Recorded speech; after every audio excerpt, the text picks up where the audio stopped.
À 5 ans, j'ai commencé à apprendre l'anglais. Plus tard, le français s'y est ajouté, puis le latin, puis le chinois, puis l'espagnol. Et au fil du temps, je me suis rendu compte que j'ai eu toujours une vision très particulière des langues étrangères que j'apprenais. Pour moi, c'était plus qu'une langue, c'était des personnes, c'était des amis. Et chacune de ces amies avait son caractère, ses traits particuliers, sa personnalité. Et tout comme il est important de connaître un tout petit peu la vie de nos amis, il est aussi important de connaître l'histoire d'une langue que nous apprenons. La langue renferme en elle la personnalité du peuple, son histoire, sa culture. C'est aussi pour ça que nous apprenons les langues. Parfois, ce n'est pas pour les parler, mais pour comprendre les gens qui sont en face de nous. Et nous pouvons les comprendre à travers la langue. Et cette leçon va nous permettre de poser un regard neuf sur l'histoire de la langue russe. Nous allons apprendre une brève, très brève histoire de la langue russe. Nous ferons connaissance avec les chiffres en faveur de la langue russe.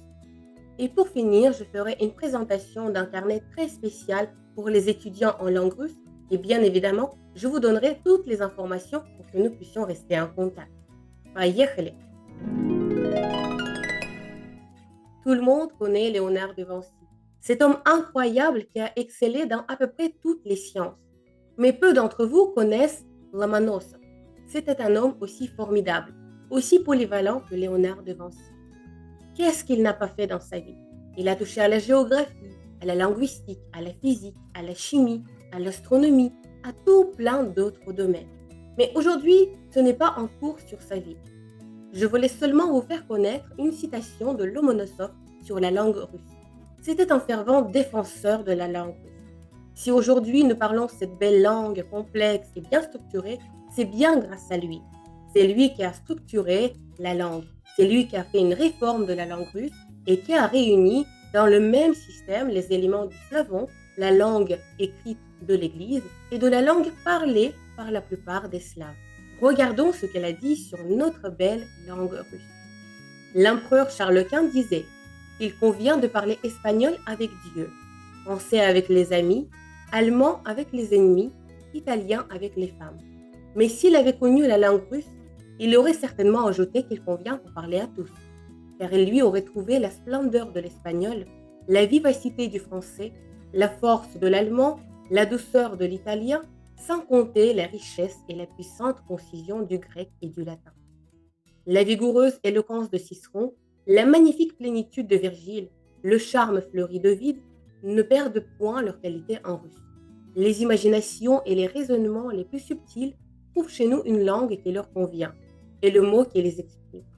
Et s'il est des choses que nous ne pouvons définir exactement, ce n'est point notre langue qu'elles font accuser, mais notre incapacité de nous en servir. Je ne sais pas si j'ai déjà rencontré quelque part un tel amour de sa langue maternelle. C'est véritablement une énorme déclaration d'amour.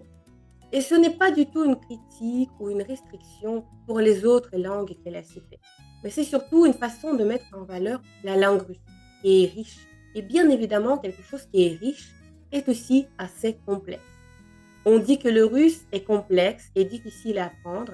Ceci dit, il y a beaucoup de choses qui sont plus simples, plus logiques et plus faciles à apprendre en russe qu'en français.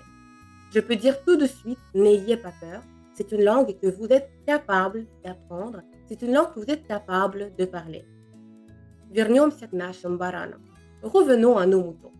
La langue russe, c'est une langue indo-européenne du groupe slave. Il y a plein d'autres langues qui appartiennent au même groupe. C'est l'ukrainien, le biélorusse, le polonais, le sorabe, le tchèque, le slovaque, le bulgare, le macédonien, le serbe, le croate, le slovène. Toutes ces langues sont très variées, mais néanmoins, ce sont des langues sœurs. Elles se ressemblent dans une certaine mesure, certaines plus que d'autres. Même dans la famille, on est souvent plus proche de certains membres de la famille et moins de certains autres. La littérature moderne russe est née au milieu du XVIIIe siècle avec la grammaire de Lomonosov dont on vient de voir la citation. Il a, comme j'ai déjà dit, réuni dans le même système les éléments du russe parlé et du slavon, la langue écrite de l'Église orthodoxe. Cette langue a été créée au IXe siècle par le grand poète russe Alexandre Pouchkine. De même que l'anglais est la langue de Shakespeare, le français est la langue de Molière, le russe est la langue de Pouchkine. C'est l'écriture cyrillique qui a été adoptée par tous les Slaves de religion orthodoxe et qui sert aujourd'hui à écrire le serbe, le macédonien, le bulgare, l'ukrainien, le biélorusse et bien évidemment le russe. Le russe est une langue officielle de la Russie et de la Biélorussie. C'est la langue maternelle de plus de 146 millions de Russes résidant en Russie ou dans des différentes républiques de la communauté des États indépendants. En outre, 16 millions de non-russes déclarent cette langue comme leur langue maternelle. Et pour plus de 40 millions de locuteurs de l'ex-URSS, c'est la première langue étrangère parlée couramment. Quand je fais mes interventions en tant qu'interprète franco-russe, je travaille rarement avec les Russes eux-mêmes, mais je travaille avec les Kazakhs, les Moldaves, les Tchétchènes, les Arméniens, les Géorgiens et plein d'autres nationalités qui parlent parfaitement bien le russe et souvent ces gens-là préfèrent avoir un interprète russophone. Hors des frontières de la Russie et de la communauté des États indépendants, le russe est reconnu comme une des langues officielles de l'ONU. Elle a le statut d'une des grandes langues de communication internationale, grâce à l'importance mondiale de la Russie et de la culture russe, aussi bien scientifique que littéraire. Au total, le russe est parlé par plus de 300 millions de personnes dans le monde et se classe 8e dans le classement des langues. Je vous ai promis de parler dans cette petite vidéo de mon carnet de notes pour les étudiants en russe, avec son kit de survie. Ce carnet de notes est né des demandes de mes élèves. Très souvent, comment ça se passe pendant le cours? Bien évidemment, quand nous apprenons une nouvelle langue, nous avons besoin d'avoir des tableaux, des règles, des fiches avec des terminaisons et des conjugaisons des verbes. C'est tout à fait naturel, que ce soit le français qu'on apprend, l'anglais ou le russe. Et on a besoin de les avoir souvent sous la main. Or, lorsqu'on change de manuel, lorsqu'on change de cahier, il est difficile de transposer ces fiches d'un cahier à l'autre. C'est pour ça que j'ai réfléchi et j'ai pensé à créer ce petit carnet de notes, tout d'abord pour mes propres élèves.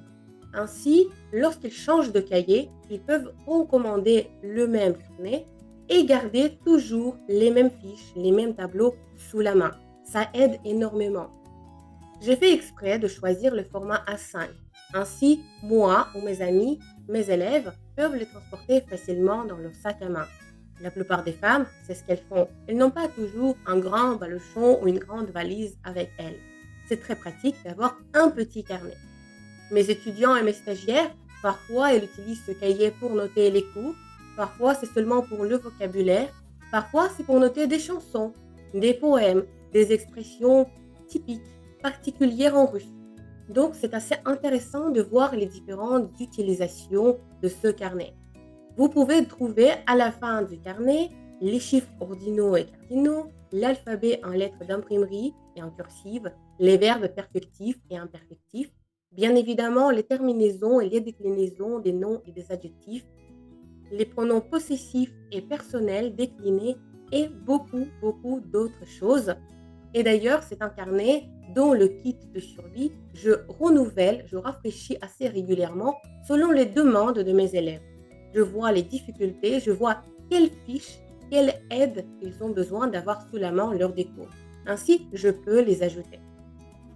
Vous pouvez trouver ce petit carnet de notes sur Amazon. Il est vraiment pas cher, il est à 5,90 seulement. Vous pouvez le commander et le recommander pour vous, pour vos amis. C'est un petit cadeau pratique et pas cher et surtout vraiment très utile. Pour terminer cette mini vidéo, je voulais vous rappeler que vous pouvez me trouver sur Facebook, Instagram, Telegram, YouTube et bien sûr Amazon. Très progressivement, je prépare mon site internet où vous pouvez également me trouver. N'oubliez pas de vous abonner, d'activer la cloche et de liker cette vidéo. En attendant, apprenez le russe sans stress et avec plaisir et vous obtiendrez des résultats remarquables. À bientôt!